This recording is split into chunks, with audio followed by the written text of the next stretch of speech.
नमस्कार, कार्यक्रममा तपाईलाई हार्दिक स्वागत छ। म राजेन्द्र बानिया। आजको संवादमा हामी नेपाल सरकारका ऊर्जा मन्त्री तथापि ऊर्जा, सिंचाई र जलस्रोत अहिले एउटै मन्त्रालय मातहत छ। विगतमा मन्त्रीलाई भाग पुर्याउनका लागि 5 दर्जन मान्छेलाई मन्त्री बनाउनका लागि जसरी मन्त्रालयहरू फुटाइएको थियो, पशुपक्षी मन्त्रालय छुट्टै, कृषि मन्त्रालय छुट्टै, खानेपानी मन्त्रालय छुट्टै, ऊर्जा छुट्टै, जलस्रोत छुट्टै, एउटै मन्त्रालयमा दुईटा मन्त्री, यो जो प्रकारका काम विगतमा हामीले अभ्यास गर्यौं, यो पटक संविधानले नै 25 भन्दा मन्त्रीको संख्या बढाउन नपाउने व्यवस्था ग्यारेन्टी गरे पछाडि ऊर्जा, जलस्रोत र सिंचाई एकै ठाउँमा छ र ऊर्जा मन्त्री वर्षमान पुन जो नेपाली राजनीतिको शान्ति प्रक्रियासँग जोडिएर, माओवादी केन्द्रसँग जोडिएर र अहिलेको नेपाल कम्युनिस्ट पार्टी नेकपा स्थायी समितिको सदस्य रहँदै गर्दा राजनीतिको पनि एकजना कुशल खेलाडी र अर्थमन्त्रीका रूपमा समेत उहाँले सफल भूमिका निर्वाह गरिसके पछाडि अहिले उहाँलाई ऊर्जा मन्त्रालयको जिम्मेवारी दिएको छ। अहिले नेकपा भित्र जो प्रकारको विवाद देखिएको छ, त्यो विवाद अध्यक्ष पुष्पकमल दाहालका विश्वास पात्रका रूपमा लामो समय काम गर्नुभएका वर्षमान पुन, जो अहिले उहाँलाई एउटा प्रश्नले सबभन्दा धेरै आक्रमण गर्ने गरिएको छ के भदौ 29 गते पछाडि नेपाल विद्युत प्राधिकरणको कार्यकारी निर्देशकमा तपाईँ कुलमान घिसिङलाई नै निरन्तरता दिनुहुन्छ? आदरणीय दर्शकले मैले मन्त्री वर्षमान पुन आजको हाम्रो अतिथि हुनुहुन्छ भनेर उहाँ र सामाजिक सञ्जाल मार्फत जानकारी गराएपछि 98% प्रश्न चाहिँ कुलमान घिसिङको निरन्तरताकै विषय सोध्नु भएको छ। तर आजको संवादमा यो एउटा विषय रहनेछ भने यो सँगै धेरै राजनीतिक र उहाँले मन्त्रालयमा सम्पादन गरेका काम लगायतका विषयमा कुराकानी गर्छौं। मन्त्री वर्षमान पुन, नेकपा स्थायी समितिका सदस्य यति बेला संवादको कुराकानीका लागि हामीसँग हुनुहुन्छ। मन्त्रीज्यू, स्वागत छ कार्यक्रममा। धन्यवाद छ, धन्यवाद छ।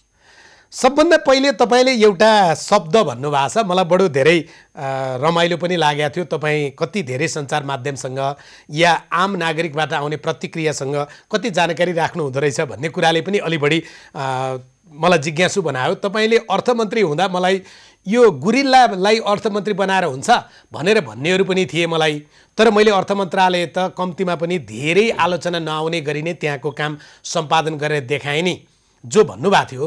अहिलेको मन्त्री परिषदमा, मन्त्रीमण्डलमा तपाईँ ऊर्जा मन्त्रीका रूपमा जलस्रोत र सिंचाई यसको जिम्मेवारी लिएर बस्दै गर्दा चाहिँ यो 2.5 वर्षको आफैप्रतिको अनुभव चाहिँ त्यो पुरानो किस्सा फेरि दोहोऱ्याउने जस्तो छ कि राम्रो गरिरहेको छु भन्ने छ? म आफ्नो दाबी, मेरो आफ्नो अनुभव चाहिँ राम्रै गरेको छु भन्ने लागेको छ। यद्यपि आफूले गरेको काम आफैले मूल्याङ्कन गर्ने भन्दा पनि त्यसको स्टेक होल्डरहरू हुन्छ, आम जनसमुदाय हुन्छ, यसको समीक्षा गर्ने, यसको मूल्याङ्कन गर्ने। त्यसैले मैले के गर्दैछु भन्ने कुरो र 2.5 वर्षमा के काम गरेँ भन्ने कुरो म आम जनसमुदायलाई, मिडियाकर्मी साथीहरूलाई नै मूल्याङ्कन गर्न म अनुरोध गर्छु। तपाईले यसो भन्दै गर्दा तपाईले सम्पादन गरेका कामहरूको फेरस्तको विषयमा हामी पक्कै जाउँला नै, तर तपाईको 63 साल पछाडिको राजनीतिक यात्रा, तपाईको सक्रियता र नेपालको सञ्चार माध्यमदेखि लिएर राजनीतिक वृत्तमा तपाईको उपस्थिति हेरियो भने म एउटा प्रतिक्रिया तपाईलाई भन्नेछु, तपाईलाई चित्त नबुझ्दा तपाईले जवाफ दिन पाउनुहुन्छ। तपाईँ यो 2.5 वर्ष चाहिँ अलि धेरै हराएको, अलि धेरै निष्क्रिय भएको, अलि निराश जस्तो भयो कि या आफै लुकेर गुप्तवास बसे हो, भएको चाहिँ के हो?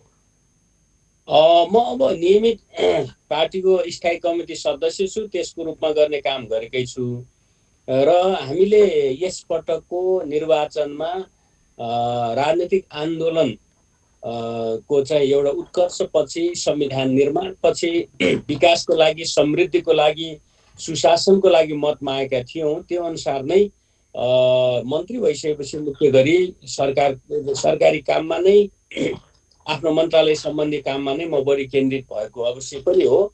यद्यपि म राजनीतिक रूपले हराएको या त्यसमा ध्यान नदिएको चाहिँ होइन। अब पार्टी एकतापछि थुप्रै साथीहरू, नेताहरू हुनुहुन्छ, पार्टी कामहरू चलिरहेछ, मैले पनि आफ्नो भूमिका पुरा गरेकै छु, तर बढी मन्त्रालयमा केन्द्रित अवश्य पनि भएको हो। भनेको पार्टी अध्यक्ष, कार्यकारी अध्यक्ष पुष्पकमल दाहालको जो तपाईँ लामो समय विश्वास पात्रका रूपमा यतिसम्म कि जनयुद्धमा तपाईँ होमिएदेखि, जनयुद्धको कमान्डर भएदेखि पछिल्लो समयसम्म जसरी राजनीतिक रूपमा तपाईँ उहाँको दाहिने हात हुनुहुन्थ्यो, अहिले दाहिने हातहरू अरू आए, तपाईँ कतै अलि पछाडितिर पर्नुभयो? त्यसो होइन।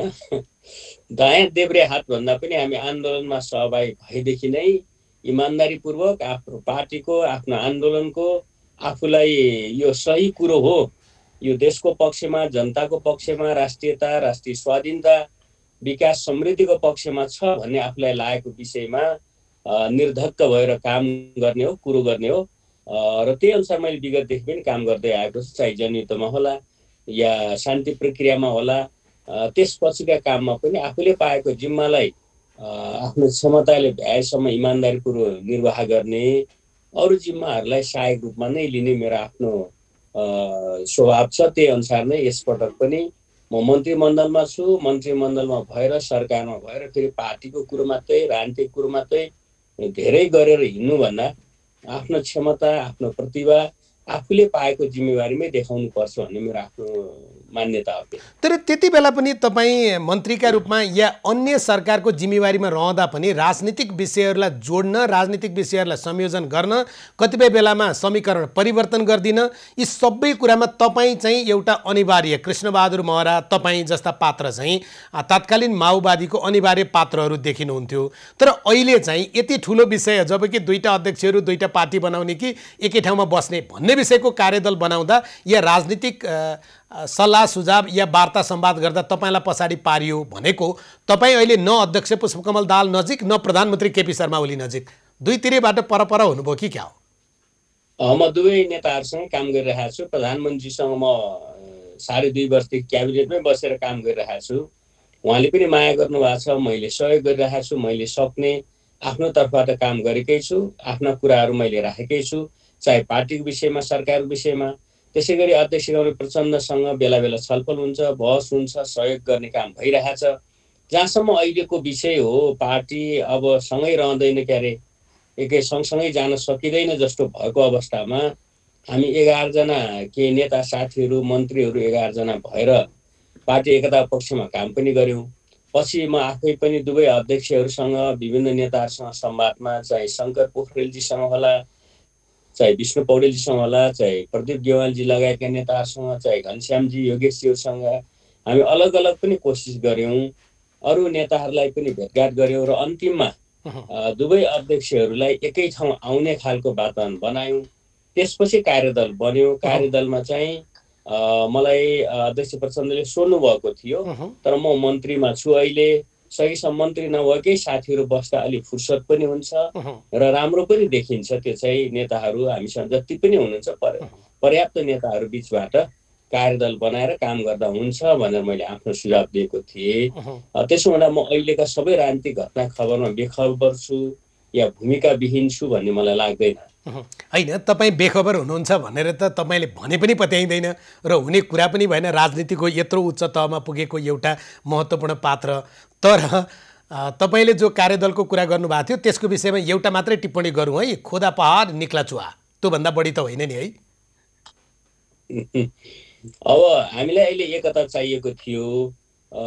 पार्टीलाई एकताबद्ध ढङ्गले लानको लागि खास गरी 2 जना अध्यक्षहरू अनि माधव नेपाल लगायतका नेताहरूलाई एकै ठाउँ राख्नुपर्ने थियो। त्यो राख्ने खालको यो प्रतिवेदन छ।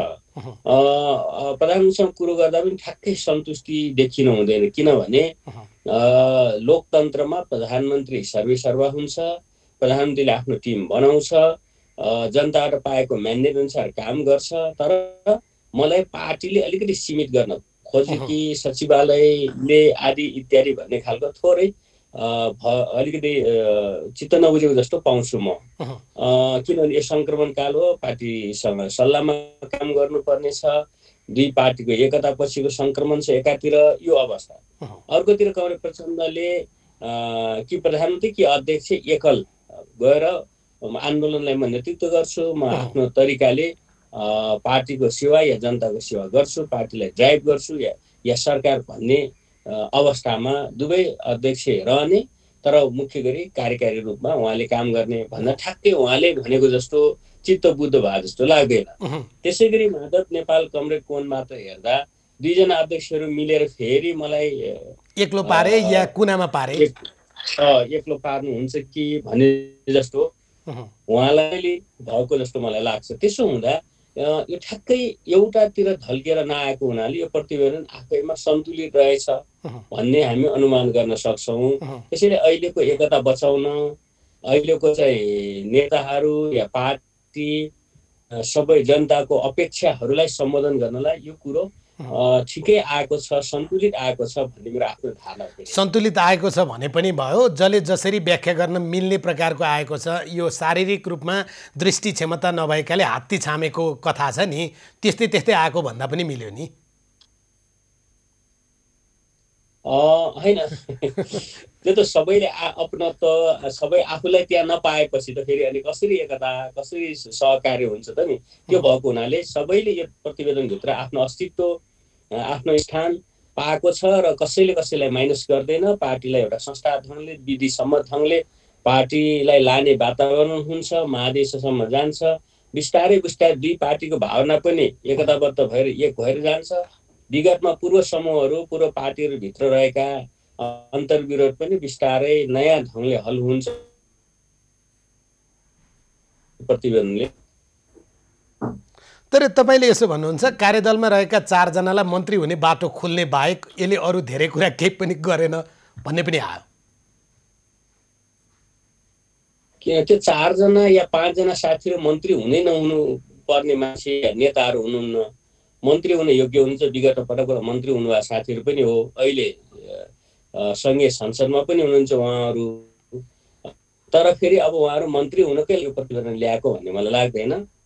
यसमा अहिले हामी राष्ट्रियताको कुरोमा बहस छौँ, स्वाधीनमा हामी लडिराखेका छौँ, एका समृद्धिको कुरो गरिरहेका छौँ, अर्कोतिर अर्थतन्त्र अप्ठ्यारोमा। यो सबै सन्दर्भमा अहिले पार्टीलाई एकताबद्ध ढङ्गले लानु, विधिसम्मत पद्धतिसम्म ढङ्गले लानु, सबै नेताहरूले अलिअलि आफ्ना इगोहरूलाई छोडेर सम्झौता गर्नुको अर्को विकल्प छैन। त्यो सम्झौताको लागि एउटा ग्राउन्ड यो प्रतिवेदनले दिए। तपाईँले यसो भन्दै गर्दा अध्यक्ष तथा प्रधानमन्त्री केपी शर्मा ओलीले त यो प्रतिवेदन केन्द्रीय समितिमा लाने पनि होइन, स्थायी समितिमा लाने पनि होइन, यो त्यता लान बना पनि होइन, यो महाधिवेशनको दस्तावेज हो र भनेर यसमाथि त धावा बोलि नै सक्नुभयो। भने पछाडि कार्यदल र यसको उपलब्धि के भन्ने कुरामा त फेरि खोज्न जानुपर्छ होला।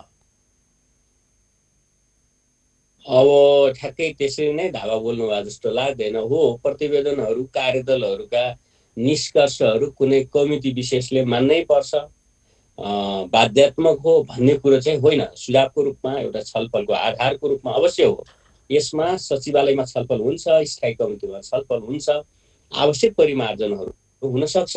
स्थायी समितिमा लानै पर्दैन भन्नुभयो उहाँले। स्थायी समितिमा कसरी छलफल हुने? जुन कमिटीमा तपाईँ हुनुहुन्छ, एउटा अध्यक्षले रोक दिएर त्यो बैठक अहिले कहाँनिर पुग्यो भन्ने थाहा छैन, उहाँले स्थायी समितिमा लान पर्दैन भनिसक्नुभयो। तपाईँहरूले त छलफलै गर्न पाउनु भएन, सञ्चार माध्यममा आएको पढ्ने मात्रै पो भयो। होइन, यो आउँछ, सचिवालयमा जान्छ, सचिवालयमा छलफल हुन्छ। किन दुई अध्यक्ष बिच छलफल भइसकेको छ, यो मोटामोटी ठिकै छ। यसलाई मैले भनिसकेँ अघि, प्रधानमन्त्रीले अलिअलि परिमार्जन गर्न खोज्नु भएको थियो। त्यसभन्दा बढी अध्यक्ष प्रचण्डले थप परिमार्जन गर्न खोजे। दुवैजनाले परिमार्जन गर्नुभयो भने अरू सचिवालय जान झन् परिमार्जन चाहिने हुन्छ। स्थायी कमिटी जान झन् परिमार्जन भन्दा अहिले हामी परिमार्जनतिर या आफ्नो धारणा, आफ्नो अडानतिर भन्दा पनि पार्टीलाई एकताबद्ध गरेर लानु छ। नेताहरूलाई एउटा थोरै विगतका सङ्घर्षका कुराहरूमा एउटा कम्प्रोमाइज खोज्नु छ र एउटा बृहत जनवाद भनौँ, बृहत लोकतन्त्र भनौँ, पार्टीभित्रको महाधिवेशन सम्मेलनहरू हुँदै महाधिवेशनसम्म जानु छ। त्यहाँसम्म पुग्नुको लागि अहिले एकअर्काको अस्तित्व स्वीकार गर्नु, छलफल प्लेटफर्म बनाएर साझा एउटै विन विन हुने खालको वातावरण बाहेक त अरू अर्थमा मेरो विश्वास सचिवालयमा आउँछ, त्यहाँ चाहिँ छलफल हुन्छ अनि स्थायी कमिटीमा आउँछ। यो दस्तावेजले अथवा यो चाहिँ प्रतिवेदनको लागि पार्टीको एकतालाई बचाएको छ। नेताहरू एक ठाउँ बस्ने, पार्टी एक ठाउँ बस्ने, पार्टी एकताको लागि के प्रतिबद्धता प्राविधिक मित्रहरूले एकपटक पुनः मन्त्री वर्षमान पुनसँगको सम्पर्क स्थापित गर्नुहुनेछ। उहाँको इन्टरनेट केही कारणले विच्छेद हुन गयो। हामी फेरि कुराकानी गर्नेछौँ। हामी सरकार, पार्टी, त्यस पछाडि ऊर्जा मन्त्रालय, त्यसपछि कुलमान घिसिङ। अहिले सबभन्दा धेरै जसरी तातो आलु का रूपमा कुलमान घिसिङको पुनर्नियुक्ति प्रकरणलाई लिएको छ। सरकारले राम्रो काम गर्ने कर्मचारीलाई पुरस्कृत गर्छ, नराम्रो काम गर्नेलाई सरकारले दण्डित गर्छ। हाम्रो विश्वास यही रहेको छ, हुनु त्यही पर्छ। तर नाता परेका हिसाबबाट मान्छेले नियुक्ति पाउँछन् र नाता नभएपछि क्षमता हुँदा पनि पाउँदैनन् भनेर सरकारमाथि जो प्रकारको आलोचना छ त्यो विषय पनि छ। मन्त्रीमण्डलभित्रै रहेका सदस्यहरूले कतिपय निर्णय थाहा पाउँदैनन् भन्ने विषय पनि छ। हुन पनि महत्त्वपूर्ण निर्णय गर्दै गर्दा मन्त्रीहरू नपुग्दै हतार पुग्दै गर्दाखेरिमा हस्ताक्षर गर्नु पनि नपर्ने, खालि उहाँहरूले मुख्य सचिवले लेखेको निर्णय हेर्नुपर्ने, त्यो प्रकारको अवस्थाबाट पनि उहाँहरू गुज्रिनु भएको छ। यी सबै अवस्थाका बिचमा पनि नेकपा एकतालाई बचाएर जानुपर्छ भन्ने विभिन्न नेताहरू मध्येको ऊर्जा मन्त्री वर्षमान पुन, जो माओवादी सशस्त्र युद्ध सञ्चालन हुँदै गर्दा माओवादीले सृजना गरेको जनसेना र त्यसभित्र चारवटा कमान्डर मध्येको एउटा कमान्डर हुनुहुन्थ्यो र राजनीतिक हिसाबबाट हेर्दा उहाँले प्राप्त गरेको उचाइ चाहिँ निकै लोभलाग्दो प्रकारको छ। उहाँको घरबाट एकजना सदस्य सभामुख भइसक्नु भएको छ, ओन्सरी घरती। त्यसै गरी उहाँ आफै पनि बारम्बार अवसर पाउने मन्त्रीहरूको सूचीमा उहाँलाई दर्ज गर्ने गरिन्छ र तथापि उहाँ आफैले प्रयोग गरेको भाषा अर्थमन्त्री हुँदाखेरिमा उहाँलाई गुरिल्लालाई अर्थमन्त्री बनाएर हुन्छ भनेर टिप्पणी गर्नेहरूलाई पनि उहाँले अर्थमन्त्री छोड्दा यति चाहिँ हामी सकारात्मक रूपमा टिप्पणी गर्न सक्छौँ, उहाँले मुलुकको अर्थतन्त्रलाई विद्वान अर्थमन्त्रीले जस्तो धराशायी बनाउनु भएको थिएन। विद्वान अर्थमन्त्रीले जस्तो उहाँले ठाडो जवाफ चाहिँ लगाउनु भएको थिएन। विद्वान अर्थमन्त्री जसले अर्थतन्त्र बुझेको छ, विद्वान अर्थमन्त्री जसले चाहिँ मुलुकलाई, जसरी मुलुकको अर्थतन्त्रलाई सही बाटोबाट लैजानु पर्थ्यो त्यो अवस्था चाहिँ नदेखिएको बेलामा उहाँले गरेको काम त्यो सुरेन्द्र पाण्डेको बेलामा होला या विष्णु पौडेलको बेलामा होला या वर्षमान पुनको बेलामा होला, यसलाई त्यति धेरै नकारात्मक कोणबाट टिप्पणी गर्न सकिँदैन। हामी यति बेला मन्त्री वर्षमान पुनसँग कुराकानी गरिरहेका छौँ, उहाँसँग सम्पर्कको प्रयासमा मित्रहरू हुनुहुन्छ। त्यति बेलासम्म संवादमा हामी एकैछिन विश्राममा जान्छौँ, त्यस पछाडि कुराकानीलाई जोड्छौँ।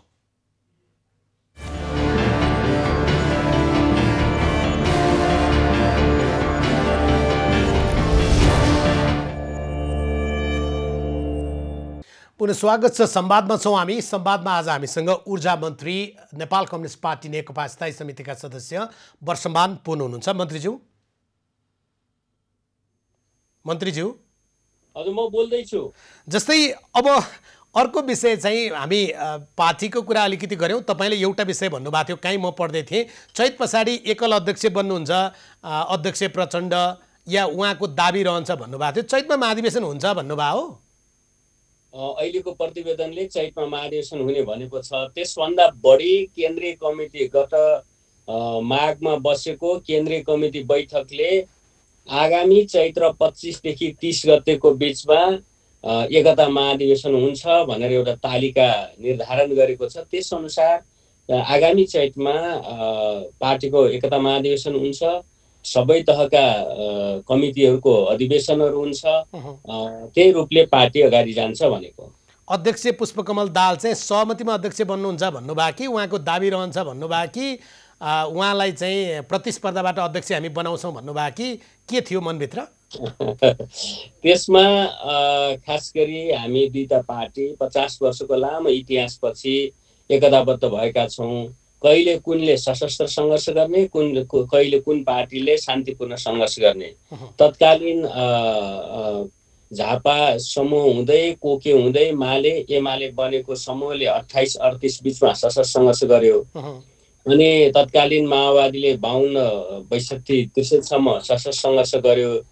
अनि पछि फेरि दुवै पार्टीहरू आफ्नो ढङ्गले विश्लेषण गर्दै शान्तिपूर्ण सङ्घर्षमा आएको अवस्था हो। र अहिले दुवै पार्टी समाजवादमा जान, अब पुँजीवादी जनवादी क्रान्ति पुरा हो, समाजवादमा जाने हो भनेर निष्कर्ष निकालेको सन्दर्भमा, नयाँ सन्दर्भमा शान्तिपूर्ण प्रतिस्पर्धाबाट, आवधिक निर्वाचनबाट मानवाधिकारका मूल्य मान्यतालाई आत्मसात गर्दै वैचारिक राजनीतिक श्रेष्ठता कायम गर्दै जनताको अभिमतबाट हामी क्रान्तिका बाँकी कामहरूलाई या समाज रूपान्तरणका बाँकी कामलाई अगाडि बढाउन सक्छौँ भन्ने दुवै पार्टीको तत्कालीन पार्टीहरूको निष्कर्ष भएर पार्टी एकता गरेको हो। यो सन्दर्भमा दुई अध्यक्षहरूको अवधारणामा गयौँ।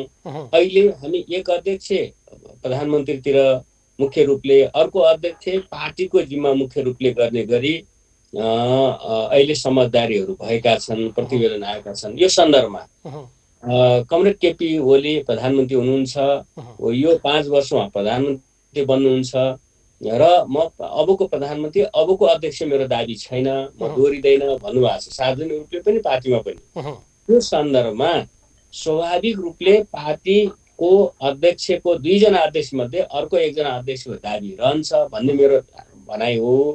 त्यो दाबी हुँदा सहमतिबाट पनि अध्यक्ष बन्न सक्नुहुन्छ र मुख्य रूपले हामी महाधिवेशन सहमतिबाटै जान्छौँ, एकता महाधिवेशन भनेका छौँ, वा त्यहाँ चाहिँ अब सामान्य प्रतिस्पर्धाका ठाउँहरू पनि रहन्छन्। त्यसैले एक अध्यक्षले छोड्दा अर्को अध्यक्ष एकताको यति ठुलो जिम्मेवारी पुरा गरेको अध्यक्षको दाबी रहन्छ र त्यो दाबी भ्यालिड पनि छ भन्ने कुरो हो। त्यसपछि फेरि मैले त्यसमा अर्को कुरो पनि थपेको छु। यो कार्यकाल पुरानो राजनीतिक पुस्ताको उमेरले, राजनीतिक जेले भन्नुहोस्, एउटा पुस्ताको दाबी रहन्छ एकताका सन्दर्भमा। त्यसपछि कमसे कम नयाँ जेनेरेसनमा जानुपर्छ। छिमेकी चीनमा होला, अरू ठाउँहरूमा यो नेतृत्व विकासको एउटा श्रृङ्खला, एउटा विधि, एउटा विचार विकास गरिएको छ। त्यसमा नेपाली कम्युनिस्ट आन्दोलन पनि जानुपर्छ। पार्टी अध्यक्ष 2 कार्यकालभन्दा बढी हुन नपाउने, त्यो चाहे केन्द्रको अध्यक्ष होला, चाहे प्रदेशको अध्यक्ष होला, चाहे गाउँपालिका, नगरपालिका, चाहे जिल्लाका अध्यक्षहरू 2 कार्यकाल, त्यसपछि अरू जिम्मामा जाने। राजकीय काम प्रधानमन्त्री, मुख्यमन्त्री, मेयर या गाउँपालिका अध्यक्ष होला, 2 कार्यकाल एउटा कार्यकारी ठाउँमा बसेर त्यसपछि अरू जिम्मामा जाने खालको एउटा राम्रो सिस्टम बसाउनु पर्छ। त्यसो भयो भने यो आन्दोलनमा फ्रेस ब्लड पनि आइरहेछ र विभिन्न प्रतिभाहरू आइरहेछ। त्यसरी एउटा विधि पद्धतिमा जानुपर्छ भन्ने खालको मेरो आफ्नो धारणा। मैले तपाईको धारणा एकदम राम्रो छ, तपाईको धारणा एकदम राम्रो छ, तर मेरो प्रश्नको उत्तर चाहिँ यसभित्र ठ्याक्कै सपाट मैले नपाएको कारण फेरि दोहोऱ्याएर भन्छु। आउँदो महाधिवेशनमा केपी शर्मा ओली अध्यक्षमा उठ्नुहुन्न, त्यस कारणले सर्वसम्मत रूपमा प्रचण्ड अध्यक्ष भए राम्रो भयो, भएन भने केपी शर्मा ओलीको समेत समर्थनमा प्रचण्ड अध्यक्ष उठ्नुहुन्छ। यही हो तपाईँले भन्न खोजे? मैले सजिलो बनाइदिएँ? होइन, 2 जना अध्यक्षको मा 1 जनाले छोड्ने भएपछि अर्कोको स्वाभाविक दाबी हुन्छ र त्यो दाबीलाई केपी शर्मा ओली, कमरेड या चाहिँ कमरेड माधव नेपाल, अरू नेताहरूले पनि एकताको सन्दर्भमा सहमति ढङ्गले नै जानुहुन्छ भन्ने मेरो धारणा हो। त्यसमा चाहिँ यताको समर्थन, उताको समर्थन भन्दा पनि त्यो ढङ्गले जान उपयुक्त हुन्छ भन्ने मेरो आफ्नो धारणा हो। अँध्यारो कोठामा टाउको ठोकाउँदा त आउँदो महाधिवेशनमा मेरो उम्मेदवार पनि तपाईँ हो, तपाईँलाई म साथ दिन्छु, समर्थन गर्छु भन्नुभएको छ भनेर आएको छ। तथापि अँध्यारो कोठाभित्र भए जम्मै कुरा त बाहिर जस्ता तस्तै थाहा हुँदैन नि त। होइन, अँध्यारो कुरोमा केही पनि भएको छैन, उज्यालोमै भएका कुराहरू हुन्। अहिले कार्यदलका साथीहरूले प्रतिवेदन ल्याउनु भएको छ। 1 जनाले प्रधानमन्त्री, अर्कोले पार्टी सञ्चालन गर्ने, त्यसपछि महाधिवेशन जाने, सहमतिबाट महाधिवेशन गर्ने, विभिन्न थरका अधिवेशनहरू गर्ने भनिएको छ। मूल स्पिरिटमा सहमतिमा हुन्छ। त्यसको अर्थ विभिन्न तहका अधिवेशनहरू, महाधिवेशन चाहिँ सार्वभौम हुन्छ आफैमा, त्यहाँ चाहिँ प्रतिनिधिहरूको अधिकार हुन्छ। त्यहाँ हामी चुनावमा जान्छौँ भन्यो भने चुनावमै नजाने, चुनावै नगर्ने, अहिले नै बन्देज गर्ने भने होइन। केही दिन अगाडिको एउटा अन्तर्वार्तामा प्रधानमन्त्रीले पनि लोकतन्त्रको या चाहिँ जनतन्त्रको या आन्तरिक जनवादको सर्वोत्कृष्ट विधि भनेको सहमति, सबै नेता कार्यकर्ता सहमत हुनु राम्रो, नहुँदा चाहिँ अब चाहिँ गणितीय रूपले अथवा निर्वाचन प्रतिस्पर्धाबाट पनि जान सक्छ भन्ने कुरो उहाँले बताइसक्नु भएको छ। त्यसो हुँदा मेरो आफ्नो धारणा पनि अबको महाधिवेशन सहमतिले हुन्छ, विभिन्न तहका निर्वाचनहरू सहमतिबाटै हुन्छ। त्यसपछि बिस्तारै पार्टी अन्तर्घुलन भएर योग्यता, क्षमता, निरन्तरता, उसको प्रयत्नका आधारमा, उसको रुचिका आधारमा कमिटीहरू बन्ने, आन्दोलन अगाडि जाने अवस्था बन्छ। तपाईँले चैतमा गर्ने महाधिवेशन एकता महाधिवेशन भन्नुभएको थियो, तपाईँहरूको एकता चाहिँ भइसकेको छ र? त्यो चाहिँ अब हेर्ने कोणहरू हुन्छ। कसैले एकता देखाएको छैन होला, कसैले के देख्यो होला।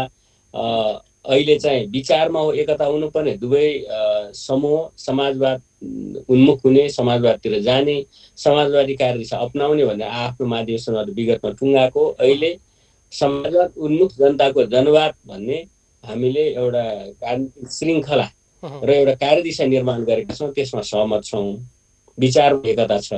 आज के गर्ने भन्दा विकास, समृद्धि, सुशासन, जनताको सेवा गर्ने, फेरि जनताको सेवा गर्नलाई अब फेरि निर्वाचनमा जाँदै जनतालाई जनता देशको नेतृत्व गर्दै देशलाई समृद्धितिर लाने, यसमा पनि सहमति छ। अरू बाँकी विधिमा आवधिक निर्वाचनका कुराहरूमा, मानवाधिकार कुरामा, प्रेस स्वतन्त्रताको कुरामा हामी एकै ठाउँ छौँ। विचारमा, यस सरकारमा, राजनीतिमा चाहिँ एकताबद्ध छौँ। सङ्गठनमा एउटै पार्टीमा छौँ, हो केही एकताका कामहरू बाँकी छन्।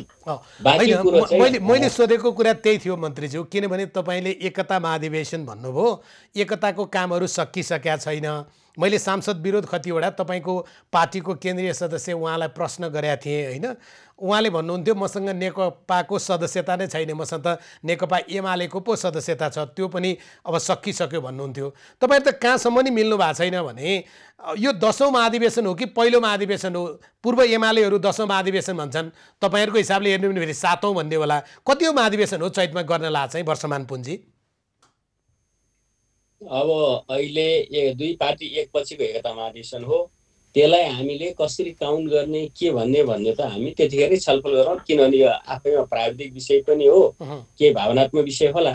त्यसले मूल कुरो एउटा क्रान्तिकारी पार्टी बनाउने, जनताको सेवा गर्ने पार्टी बनाउने, निरन्तर रूपले विकास, समृद्धि, सामाजिक गतिको लागि नेतृत्व गर्न सक्ने एउटा ऊर्जाशील पार्टी, गतिशील पार्टी। महाधिवेशनको मिति तोकिसक्यो, स्थायी समिति सदस्यलाई महाधिवेशनको मिति तोकिसक्यो, स्थायी समिति सदस्यलाई यो कतिौँ महाधिवेशन भन्ने चिजमै अझै अनिश्चय छ र भने होइन। त्यो त चाहिँ हामीले अहिले यो महाधिवेशन होइन, एकताको महाधिवेशन हुन्छ, त्यसलाई विभिन्न प्र्याक्टिसहरू छन्। हामी हिजो तेस्रो महाधिवेशनसम्म पार्टी एकीकृत थियो। चौथो महाधिवेशनदेखि सबैले आफ्नो, कसैले चौथो गरे, कसैले पाँचौँ गरे, कसैले छैटौँ गर्दै गयो। अहिले त्यसै चाहिँ तेस्रो महाधिवेशनपछि अलग भएको पार्टी करिब 50 वर्षपछि विभिन्न धारा श्रृङ्खला हुँदै विभिन्न समूहहरूलाई आफूलाई एकताबद्ध गर्दै, चाहे माले मार्क्सवादी एकता हुँदै एकीकृत मार्क्सवादी लेनिनवादी बन्दै विभिन्न एकताबद्ध गर्दै हिँडेको पार्टी, चाहे महाधिवेशन एकता केन्द्र हुँदै माओवादी भन्दै फेरि एकीकृत माओवादी अथवा माओवादी केन्द्र हुँदै धेरै समूह प्रवृत्तिहरूलाई एकताबद्ध गरेको तत्कालीन नेपाल कम्युनिस्ट पार्टी, माओवादी केन्द्र। यो दुईटाको एकता आफैमा पुष्पलालले स्थापना गर्नुभएको पार्टीको विभिन्न श्रृङ्खला भङ्गालो हुँदै क्रान्तिकारी धारा श्रृङ्खलाको मूल प्रवाहीकरण र फर्केर फेरि हामी जनवादी क्रान्ति, पुँजीवादी जनवादी क्रान्ति पुरा भइसकेपछि नयाँ चरणमा कमरेड पुष्पलालले नेतृत्व गरेको क्रान्ति या बनाएको पार्टीको एउटा चरणको जिम्मेवारी पुरा गरेर नयाँ चरणको पार्टी निर्माण हामीले गरेका हौँ। त्यसर्थ यो पार्टी एकता त्यसरी ऐतिहासिक छ। त्यस अर्थमा हामी यसलाई सामान्य एउटा समूहको महाधिवेशन त्यसपछि अलिकति अगाडि बढ्ने रूपमा लिएका छैनौँ।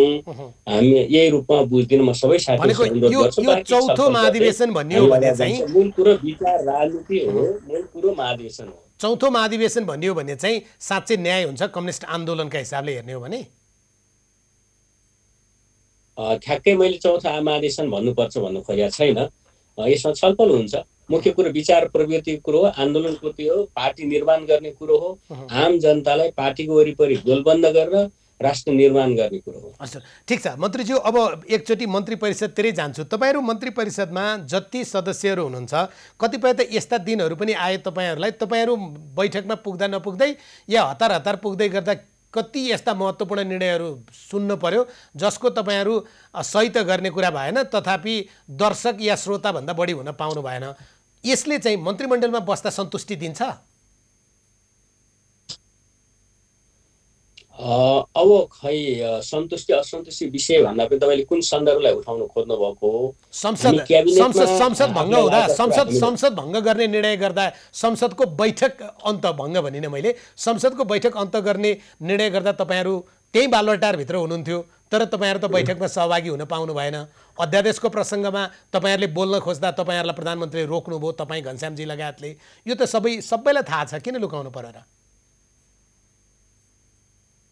होइन, लुकाउने कुरै होइन। अध्यादेशको विषयमा प्रधानमन्त्रीलाई यो विषयमा समर्थन गर्न सकिँदैन, प्रधानमन्त्रीजीसँग यो विषयमा रहन सकिँदैन भनेकै हो। मैले घनश्यामजी प्रदीपजीहरूले भनेकै हो। पछि त्यो चाहिँ प्रधानमन्त्रीले पनि रियलाइज गर्नुभयो, त्यो कुरो चाहिँ सचिसकेका छ, त्यसले पार्टीलाई पनि ओन गरिसकेका छ कि त्यो सान्दर्भिक थिएन, जे उद्देश्यले आयो समय सन्दर्भ मिलेन भनेर त्यो सच्याइसकेका सन्दर्भ हो। जहाँसम्म संसद स्थगित गर्ने कुरो हो, हामी स्थायी कमिटीको बैठकमा थियौँ, 12 बजे बैठक थियो। हामी चाहिँ के कन्फ्युज थियौँ भने पार्टी कमिटी चल्छ कि मिटिङ उता चाहिँ क्याबिनेटको, त्यही कुरो भइरहेको थियो। अनि हामी पार्टी पनि चलिराख्ने, क्याबिनेट पनि चलिरहेको हुनाले तालमेल मिलाउन, समयको तालमेल मिलाउन अलि नसकेको कुरो हो। पुग्दै गर्दा केही साथी पुगिसकेका थियौँ, केही साथी पुग्दै गर्दा एउटै एजेन्डा थियो, सकियो, अनि फेरि स्थायी कमिटीको बैठक बसेको सन्दर्भ हो। यो धेरै ठुलो विषय होइन। यो प्रश्न मैले तपाईँलाई जोड्नुको कारण के छ भने तपाईँकै मन्त्रीमण्डलमा रहेका एकजना महत्त्वपूर्ण सदस्य र उहाँको सल्लाहकारका तर्फबाट सोधिदिनु भनेर मलाई एउटा प्रश्न आछ। सूचनाको स्रोतको संरक्षणका दायित्वका हिसाबले म कसले तपाईँले सोधे पनि भन्दिनँ, तपाईँले सोध्नुहुन्न, तर तपाईँ जुन मन्त्रीमण्डलमा हुनुहुन्छ त्यही मन्त्रीमण्डलमा बसेर त्यो मन्त्री परिषदको विरुद्धमा सञ्चार माध्यमहरूमा खबर दिने र लेखाउनेसम्मको काम उहाँ गर्नुहुन्छ। उहाँलाई यो प्रश्न सोधिदिनुहोस् भनेर पठाउनु भएको छ। यो सङ्गीन प्रश्न होला, सङ्गीन आरोप होला। मलाई त्यस्तो लाग्दैन। मन्त्रीजीकैले जो के अरे जो प्रधानमन्त्रीको सल्लाहकार, एक ढङ्गले मन्त्री परिषद सँग पनि सम्बन्धित व्यक्ति, प्रधानमन्त्रीको सल्लाहकार होइन, मन्त्रीको सल्लाहकार, तपाईँको मन्त्री परिषदको महत्त्वपूर्ण मन्त्रीको सल्लाहकार भनिरहेको छु म। प्रधानमन्त्रीको सल्लाहकारहरूले मलाई मेसेज पठाउनुहुन्न। मन्त्रीको सल्लाहकारले भन्नुभयो होला, भन्नुभयो होइन, पठाउनु भएको छ, लेखेर पठाउनु भएको छ, सोध्नुहोस् भनेर। हाम्रो त ठिकै छ, मैले सोध्दैन स्रोत। त्यसो लागेको छ भने मैले त्यो साथीलाई भन्ने कुरो के भने, म यो पहिलो होइन, मेरो तेस्रो पटक मन्त्री हो। म 22 वर्षदेखि पार्टीको केन्द्रीय कमिटीमा छु। त्यसो हुँदा पार्टीको के विषय बाहिर लानुहुन्छ, सरकार के विषय बाहिर लानुहुन्छ, कुन कुरो जनताले थाहा पाउनुपर्छ, कुन कुरो थाहा पाउनु हुँदैन भन्ने त्यतिको दायित्व मलाई थाहा छ। र मैले चाहिँ मिडियामा लेखाउँदै हिँड्नुपर्ने कुरै छैन। राजेन्द्रजीले सुरुमा के भन्नुभयो, तपाईँ त हराउनु हो नि भन्नुभयो, हराउने फेरि न्युजमा लेखाउँछु भन्ने त मिलेन नि त। होइन, लेखाउँदाखेरिमा त तपाईँ तपाईँ मिडियामा देखिन पर्दैन नि त। तपाईँले स्रोत लगाइदिए हुन्छ, अर्थात् खबर चुहाइदिए हुन्छ, अर्थात् सरकारले यो नराम्रो गरिरहेछ, आफ्ना नातेदारलाई नियुक्ति गरिरहेछ, बिचौलिया नियुक्ति गरिरहेछ, यस्तो निर्णय भइरहेछ भने खुसु भन्दै हुन्छ नि, त्यसको विधि फरक हुन्छ नि। मेरो त्यसो भन्ने कुरो, मेरो चाहिँ म बरु एउटा युद्धबाट आएको हुनाले सानो सूचना चुइँदा पनि ज्यान जानेसम्मको सङ्गठन गरेर आएको हुनाले बरु कति कुरोहरूमा अनुदार, मिडियामा नदिएर अनुदार हुन सक्छु, त्यो मेरो कमजोरी हुन सक्ला। मैले कुनै कुरो छुवाउने, गोपनीयता खोल्ने मन्त्री परिषदको होला, पार्टीको मेरो त्यस्तो स्वभाव छैन। 2.5 वर्ष अहिलेकै पार्टीमा बसिसक्यो, अहिलेकै सरकारमा बसिसक्यो। मैले यो कुरो मन्त्रीमण्डल गोपनीयता खोले भनेर सार्वजनिक कसैले पनि आरोप पनि लाउन सकेका छैन।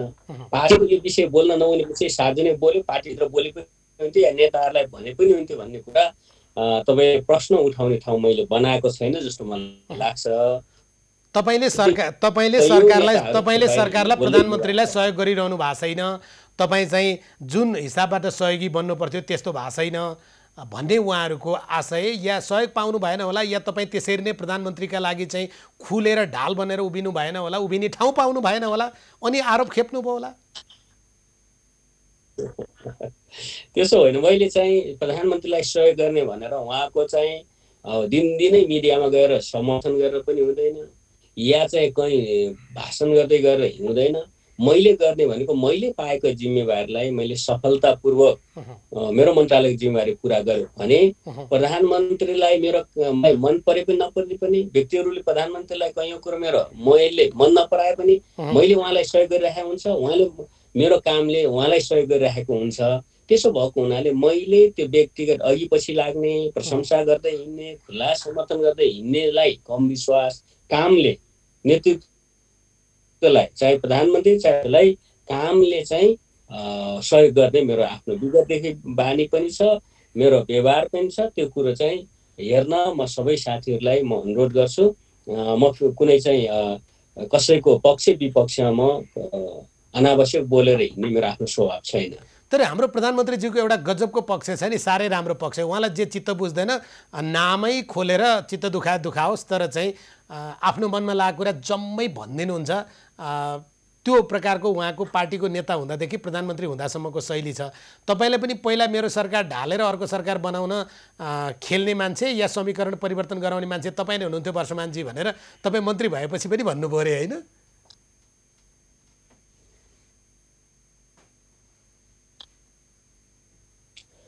त्यो त स्पष्ट आएन। मैले भन्न खोजेको कुरो के भने मैले प्रधानमन्त्रीलाई कामले नै सहयोग गरेको छु। मैले विद्युत उत्पादनमा, प्रसारणमा, वितरणमा पाएको जिम्मा पुरा गरेको छु। सिँचाइको लागि सिँचाइ विस्तार गर्ने, सिँचाइ सुविधा विस्तारका अतिरिक्त भइरहेको सिँचाइलाई व्यवस्थित गर्ने कुरोमा होला, या वैकल्पिक ऊर्जा मार्फत चाहिँ दुर्गम ठाउँहरूमा, विपन्न ठाउँहरूमा उज्यालो पुर्याउने कुरो होला, या समग्र जलस्रोतको राष्ट्रिय नीति निर्माणदेखि लगाएर यो मन्त्रालयको जिम्मेवारी निभाउनेमा मैले आफ्नो क्षमताले भ्याएसम्म मैले कोसिस गरेको छु। म आफू सन्तुष्ट पनि छु र सार्वजनिक रूपले चाहिँ मलाई प्रश्न पनि उठेको छैन। यो नै प्रधानमन्त्रीज्यूको लागि सबभन्दा ठुलो सहयोग हो भन्ने मेरो विश्वास छ। तपाईँले मैले सोधेको प्रश्न सुन्नु भएको थिएन, तर उत्तर राम्रो चिजको भन्नुभयो। मैले सोधेको प्रश्न चाहिँ के थियो मन्त्रीज्यू भने, अघिल्लो केपी शर्मा ओलीको सरकार ढालेर काङ्ग्रेससँग समीकरण बनाउने प्रमुख राजनीतिक खेलाडी हुनुहुन्थ्यो तपाईँ। त्यो कुरो प्रधानमन्त्रीले बिर्सिनुहुन्न क्या। उहाँ त सानैदेखि कुरा नि बिर्सिनुहुन्न, भेटेसी भनिहाल्नुहुन्छ। उहाँको बानी हो, त्यो असल बानीको रूपमा पनि बुझ्न मिल्छ। यो पटक मन्त्री बनाइसके पछाडि कुनै सन्दर्भमा तपाईँलाई भनिदिनु भयो अरे, होइन?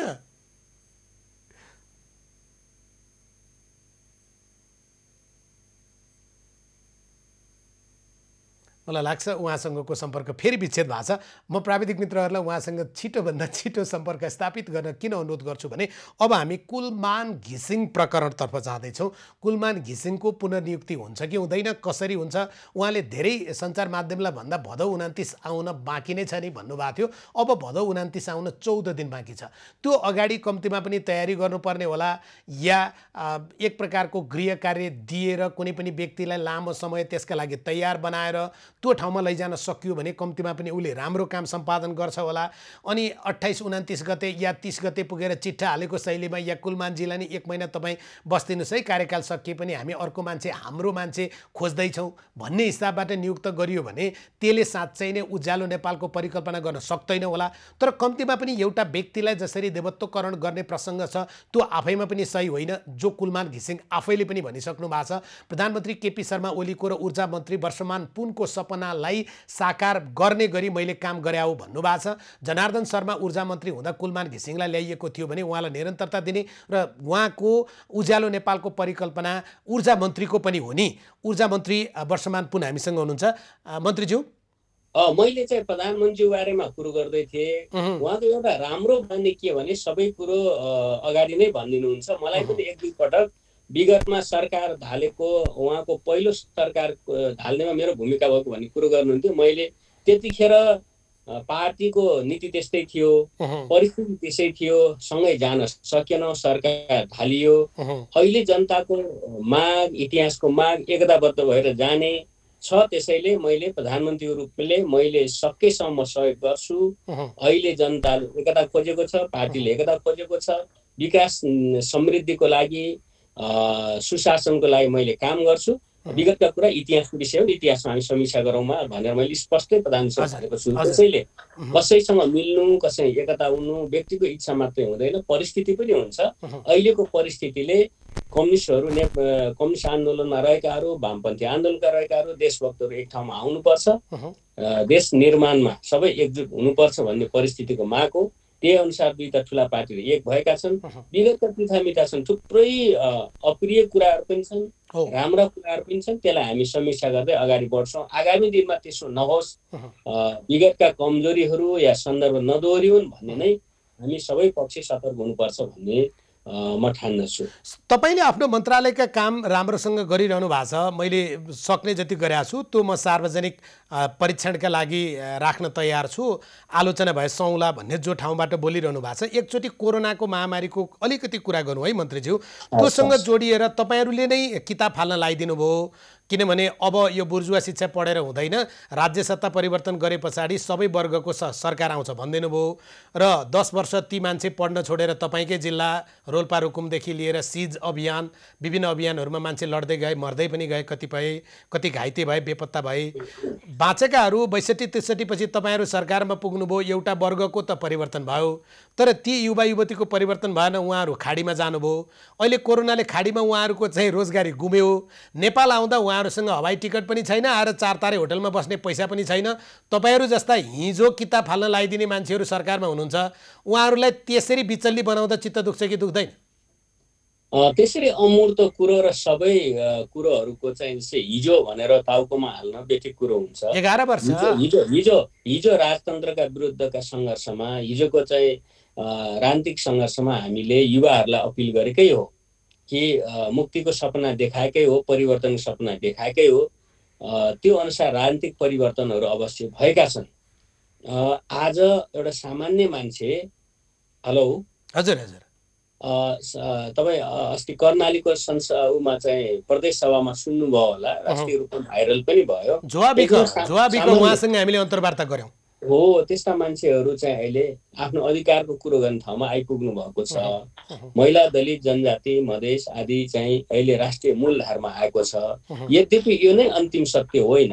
यो मूल प्रवाहीकरणले विकास ल्याउनुपर्छ, समृद्धि ल्याउनुपर्छ, सामाजिक एकता र सद्भाव ल्याउनुपर्छ, त्यो कुरो हो। त्यसो हुँदा अहिले देश अलिकति बिस्तारै स्थायित्वतिर अगाडि बढेको छ। विकास र समृद्धिको चाहिँ जगहरू हालिएका छन्।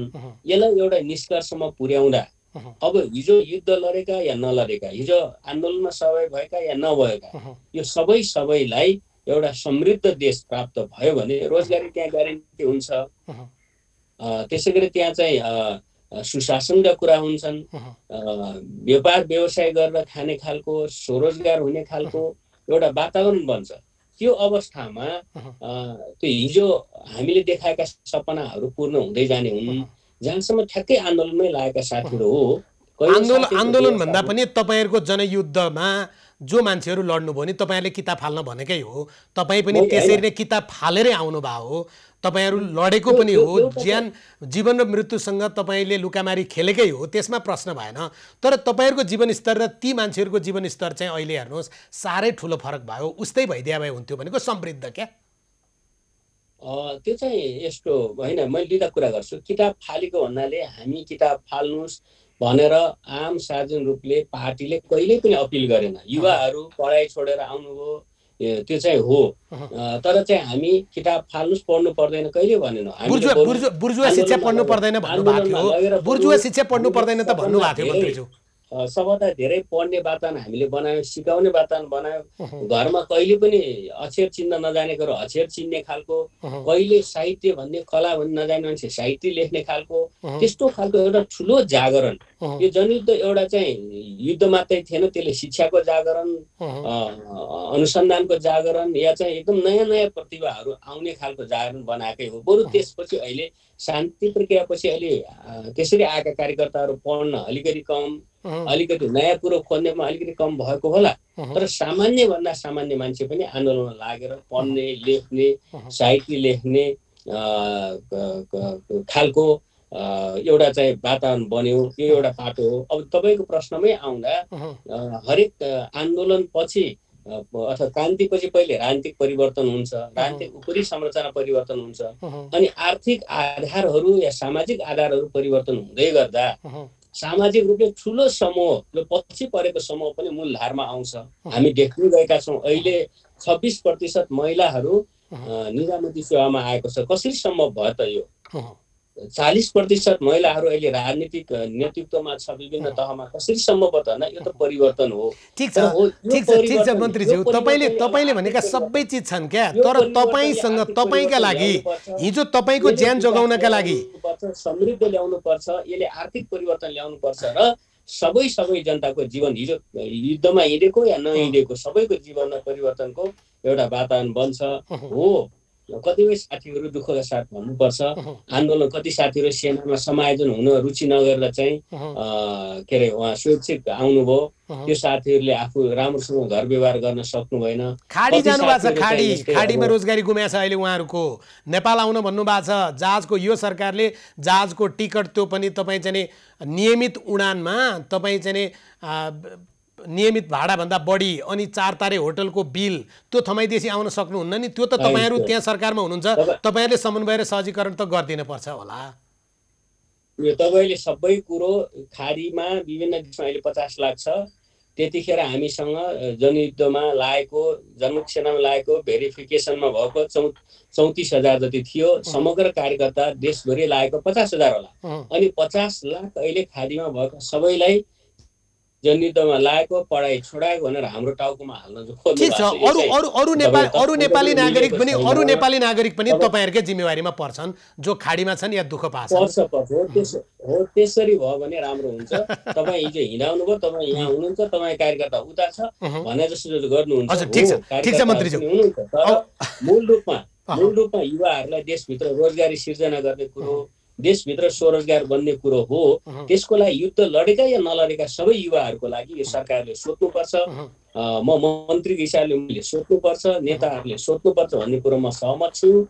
केही अवस्था सुध्रिँदै पनि गएको छ, केही बिस्तारै सुध्रिन्छ भने र म आशावादी भन्न म सबैसँग तपाईँ मन परेका र मन नपरेका सबै प्रश्नको बडो हंसमुख हिसाबले जवाफ दिनुहुन्छ। त्यसकारण मलाई तपाईँलाई प्रश्न सोध्न अलि सजिलो हुन्छ। अब अलिकति तपाईँलाई नसोधे हुन्थ्यो तर धेरै दर्शकले सोध्नै पर्छ भनेको प्रश्न, वर्षमानले कुलमानलाई पुनर्नियुक्ति गर्नुहुन्छ कि गर्नुहुन्न? यो ठुलो प्रश्न बनाएको छ।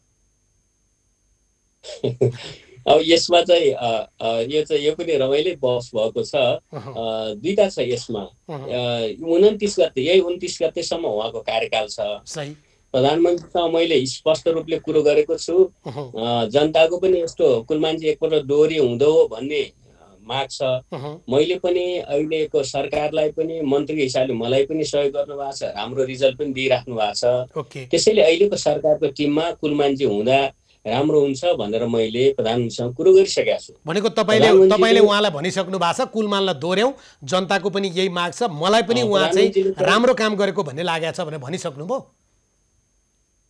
अब प्रधानमन्त्रीले 29 गतेसम्म टाइम छ।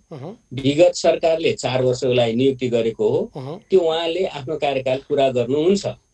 त्यसपछि अहिलेको सरकारले पनि आखिर हामी उहाँलाई बिचमा त निकालेनौँ, हटाएनौँ, किनभने हरेक वर्ष कार्य सम्पादन राम्रो हुँदा चाहिँ निस्किने अथवा निकाल्ने प्रावधान छँदै थियो। कति मान्छेहरू कार्य सम्पादन कमजोर भए निस्केका पनि छन्, तर उहाँको कार्य सम्पादन राम्रो भयो र हामीले 29 गतेसम्म काम पुरा गर्न दिन्छौँ। त्यसपछि के गर्ने, त्यो वरिपरि 29 गते पुग्दै गर्दा के गर्ने भन्ने कुरा सल्लाहले गरौँ भन्नुभएको छ। उहाँले सकारात्मक जवाफ दिनुभएको छ। तपाईँ चाहिँ सकारात्मक हुनुहुन्न भन्ने आछ। यो गलत खबर जो आइरहेछ, ऊर्जा मन्त्री वर्षमान पुन पनि उहाँलाई दोहोर्याउन चाहनुहुन्न। सरकारमा कतिपय मन्त्री त आफ्नो नाता नपरिकन नियुक्तिको लागि सिफारिसै गर्दैनन्। त्यस कारणले कुलमान नहुने भयो भनेर जनताहरू अलि बढी उठ्या हो। तपाईँको उहाँसँग कुनै आपत्ति छैन, असहमति छैन, उहाँले सरकार मातहत नियम मातहत रहेर काम गर्नुपर्छ भन्ने कुरा स्पष्ट भनिदिनु पर्ने भयो। कुलमानजी व्यवस्थापकीय क्षमता भएको मान्छे हो। उहाँ आउँदै गर्दा लोड सेडिङको चाहिँ अवस्था थियो। झन्डै 7 घण्टाको लोड सेडिङ थियो उहाँ आउँदा। त्यतिखेर कमरेड प्रचण्ड प्रधानमन्त्री हुनुहुन्थ्यो, जनार्दन शर्मा ऊर्जा मन्त्री हुनुहुन्थ्यो र उहाँहरूले उहाँलाई विश्वास गर्नुभयो, काम पनि गर्नुभयो। र त्यतिखेरै के भयो भने 2065 सालमा कमरेड प्रचण्ड प्रधानमन्त्री हुँदा Dhalkebar Muzaffarpur 400 kV cross border transmission line बन्न सुरु भएको थियो। नीतिगत रूपले त्यतिखेर सहमति भएको थियो।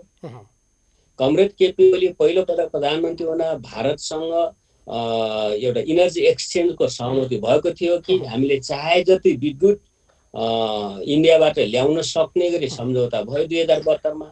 2073 मा धल्केवर मुजफ्फरपुर लाइन 220 केबीमा चार्ज भयो। त्यही वरिपरि कुलमानजी पनि आइपुग्नु भयो अनि इन्डियातिरबाट पनि विद्युत पर्याप्त आयो। कुलमानजीले सिस्टममा भइरहेको चाहिँ उसलाई लसलाई पनि हटाउँदै लानुभयो। 26% लस थियो, अहिले हामी 15 मा झारेका छौँ। त्यसै गरी त्यतिखेर 800 मेगावाट विद्युत थियो, अहिले हामी 1300 पुर्याएका छौँ। त्यो बिचमा थुप्रै आयोजनाहरू आए निजी क्षेत्रबाट र हाम्रो सरकारी आयोजना पनि आए। त्यसै गरी कुलमानजीको व्यवस्थापकीय क्षमता राम्रो भएको हुनाले उद्योगतिर गइरहेकोलाई चाहिँ उद्योगको समय काटेर बेलुकी पख पिक टाइममा जनतालाई दिने व्यवस्था पनि गर्नुभयो। र कति ठाउँहरूमा जस्तै कतिखेर रिजर्भायर चलाउने, कतिखेर पिकिङ रन अफ रिभर आयोजनाहरू चलाउने भने एउटा योजना, एउटा राम्रो व्यवस्थापकीय चुस्त तपाईँ देखाउनु भयो। यो सबै आयात पनि गरियो, उत्पादन पनि वृद्धि भयो, विभिन्न चाहिँ चुहावट पनि नियन्त्रण गरियो र प्राधिकरण भएका विकृतिहरू पनि कम गरियो। एकातिर, अर्कोतिर संविधान बनेर सरकार पनि एउटा स्थिरतातिर, देश पनि स्थिरतातिर गयो।